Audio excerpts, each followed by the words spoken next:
सातारकरांच्या नववर्षास प्रारंभ हा यंदा सरस्वती पूजनाने झाला असं 99वे अखिल भारतीय मराठी साहित्य संमेलन स्वराज्य विस्तारक छत्रपती शाहू महाराज साहित्य नगरी सातारामध्ये 1 ते 4 जानेवारी 2026 पर्यंतचा कालखंड ठरलेला आहे। मात्र या संमेलनाच्या अध्यक्षपदी पानिपतकार विश्वास पाटलांची निवड झालेल्या क्षणापासून रिपब्लिकन पार्टी ऑफ इंडियानं स्पष्टपणे भूमिका घेतली। सातारा जिल्हाध्यक्ष गणेशभाऊ भिसे यांनी अध्यक्षपदी विराजमान झालेल्या पानिपतकार विश्वास पाटलांना काही प्रश्न केले।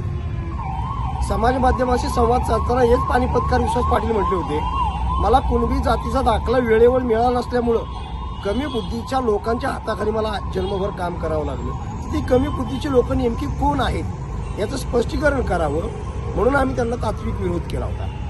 ही विचारांची लढाई आहे, विचारानं लढली पाहिजे। या निर्णयावर आम्ही आंबेडकर अनुयायी असल्यामुळं विचारांची देवाणघेवाण व्हावी म्हणून सातारा उपविभागीय पोलीस अधिकारी DYSP डवले साहेब आणि शाहूपुरी पोलीस चौकीचे वरिष्ठ पोलीस निरीक्षक मेत्रे साहेबांनी विश्वास पाटलांबरोबर आमची 2दा बैठक घडवून आणली। मात्र या प्रश्नाचं परखडपणे उत्तर त्यांना देता आलेलं नाही। त्यांनी दिलेलं उत्तर हे मिळमिळीत गुळगुळीत आणि तुळतुळीत असल्यामुळं आम्ही ते मान्य केलं नाही। म्हणून त्यांनी आम्हाला सांगितलं की 4 तारखेला आज 11 वाजेपर्यंत अभ्यास करून विचार करून ते खुलासा करतील आणि दिलगिरी व्यक्त करतील। ही घटना कालची 3 जानेवारी सावित्रीबाई फुले जयंतीची। आज 4 तारखेला 11 वाजेपर्यंत खुलासा करतो म्हणणारे आज 3:45 वाजले तरीही पानिपतकार विश्वास पाटलांनी कुठलाही खुलासा केलेला नाही। उलट पक्षी सातारा जिल्ह्याच्या RPIचे जिल्हाध्यक्ष गणेशभाऊ भिसे यांना गेली 3 दिवस पोलिसांनी नजर कदेत म्हणजे पोलिसांनी ताब्यात घेतलेला आहे। विचारांची लढाई विचारांनी लढली पाहिजे। शब्द हा शस्त्र आणि शब्द हेच अस्त्र म्हणून आम्ही चालणारे आंबेडकर अनुयायी शिवरायांचे मावळे।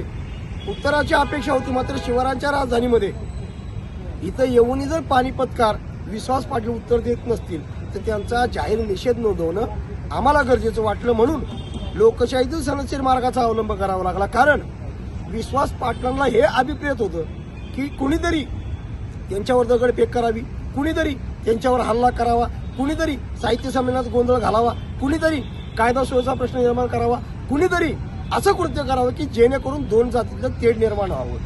ही भूमिका विश्वास पाटलांची असल्याची आम्हाला माहिती झाल्यामुळं आम्ही शांततेच्या मार्गानं शिवछत्रपतींच्या पुतळ्याजवळ आज आत्मक्लेश आंदोलन करत आहे। आजचा साहित्य संमेलनाचा 14 दिवस आहे, समारोप होणार आहे। तिकडे त्यांचा समारोप होत असताना इथं आम्ही मात्र शिवछत्रपतींना विनंती करतो की राजे, आपल्या स्वराज्यामध्ये 18 पगड जाती, 12 बलुतेदार, आळतीदार, दलित, पिढी, शेतकरी, कष्टकरी गुन्हा गोविंदांचा नांद होता ते आता या राज्यामध्ये दिसून येत नाही। राजे, तुमची सेवा चाकरी करण्यात आमच्या पिढ्यानपिढ्या गेलं, तर अख्खं आयुष्य गेलं, आम्हाला कधी दुजाभाव मिळाला नाही, मात्र ते आता दिसून येत नाही। राजे, आपल्यासाठी रायनाक महारानं, आपल्यासाठी सिद्धनाक महारानं प्राणाची आहुती दिली, त्याची जाणीव इतिहासाने ठेवली, मात्र आताचं सरकार ठेवत नाही।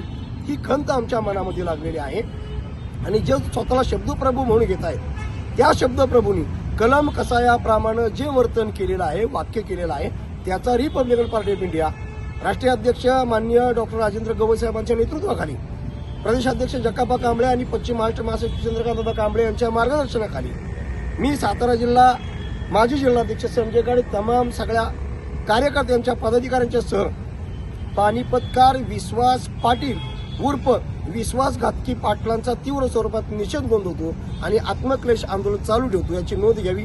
जय भीम, जय भारत, जय शिवराय, जय संविधान।